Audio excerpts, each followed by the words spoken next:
السلام عليكم ورحمه الله. مرحبا بكم معايا اليوم فيديو جديد. فيديو ديالي ما ان شاء الله نقدم لكم واحد عصير منعش بالحامض. صراحه ما فيش مكونات بزاف، ساهل، كيجي لذيذ بزاف. كتعرفوا دابا بدا شويه كيسخن الحال، يعني كنبغيو العصير يكون يعني بشكل يومي.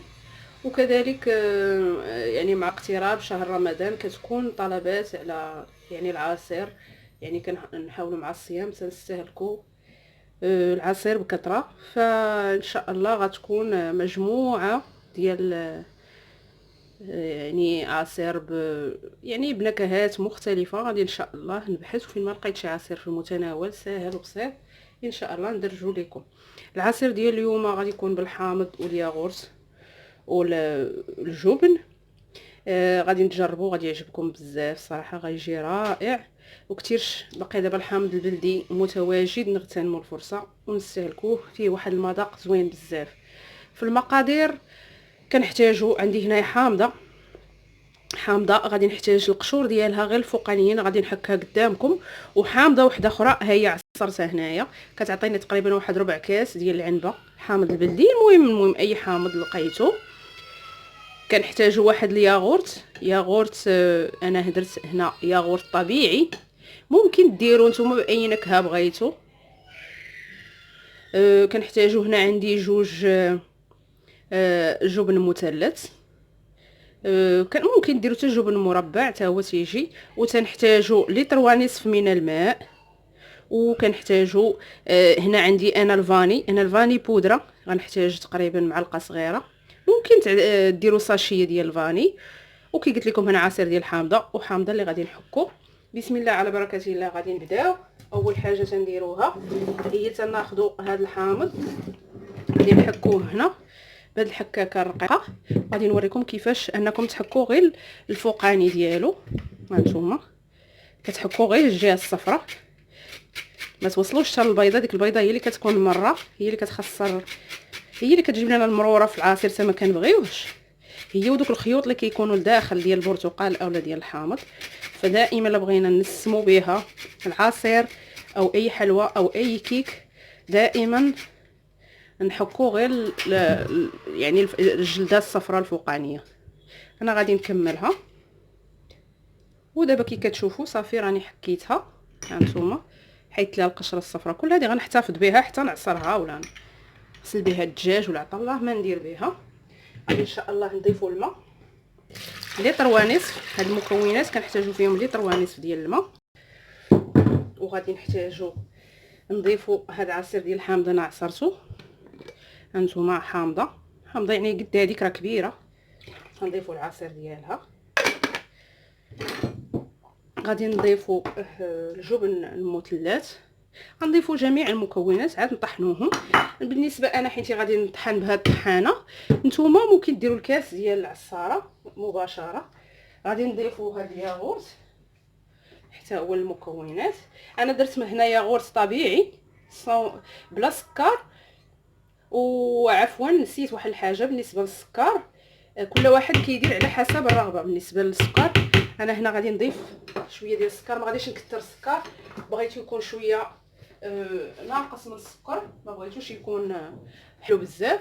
سمحوا لي ما حطيتش السكر مع هذا، ولكن راه ممكن نديروه هكا طبيعي بالنسبه للناس اللي عندهم السكر ولا كيعانيو. كاين هنا غنزيد هنا واحد 3 المعالق كبار ديال السكر كافيين. نتوما السكر كديروه على حسب الرغبه. غادي نضيف معلقه صغيره ديال الفاني، ممكن الاستغناء عليها تخليو غير النسمه ديال الحامض، ولكن الفاني مع الحامض كيكون رائع. هنا هذه انا شاريه هاد الفاني كتكون مجهده شويه على الساشي. غادي ندير تقريبا معلقه صغيره. ممكن لو بغيتو ديروا تزيدوا ساشي ولا استغناء عليه اللي يعجبكم. صافي دابا غنديروا مع الفاني مع داك الياغورت مع الحامض، غادي يكون واحد النسمه رائعه. يعني غادي يجيكم واحد العصير يعني شكل مع داك الجبن، مذاق رائع. دابا ان شاء الله غندوزو نطحنوه. ودابا غنطحنوا العصير ديالنا. اللي ما عندوش هذه يدير العصاره العاديه. انا هذه كتجيني عمليه، حيت هذه الكاس ديال العصاره ما غيهش ليا هاد المكونات كاملين. هذا عندي هذا الغراف اللي كندير فيه الكيك كينفعني بزاف. غادي نطحن ونتلاقى. ودابا اخواتي هانتوما ملي طحنتو غادي ان شاء الله نعاود نصفيه. غادي نكبوه هنا باش نصفيه في هذا الغراف الكبير. جاني كبير على الغراف. غادي هانتوما كتشوفوا عطاني هاد الكاس ديال العصاره وعطاني هاد الغراف فيه لتر ونصف، يعني تقريبا شي كيخرج لنا شي 2 لتر ونصف ديال العصير. هنايا انا صفيته باش نحيد، انا طحنته وبقاو هذوك الشوائب ديال يعني القشور ديال الحامض دوك الغلاض، يعني رقاق راه دازو في هذا. بالنسبه للناس اللي كيبغيهم يشربوا نخليهم، ولكن انا من الاحسن فضلت انني نحيد.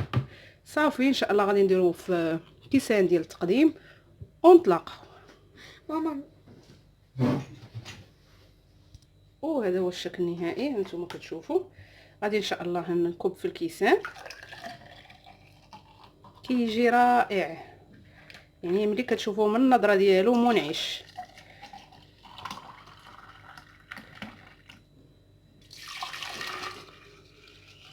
كنتمنى يعجبكم.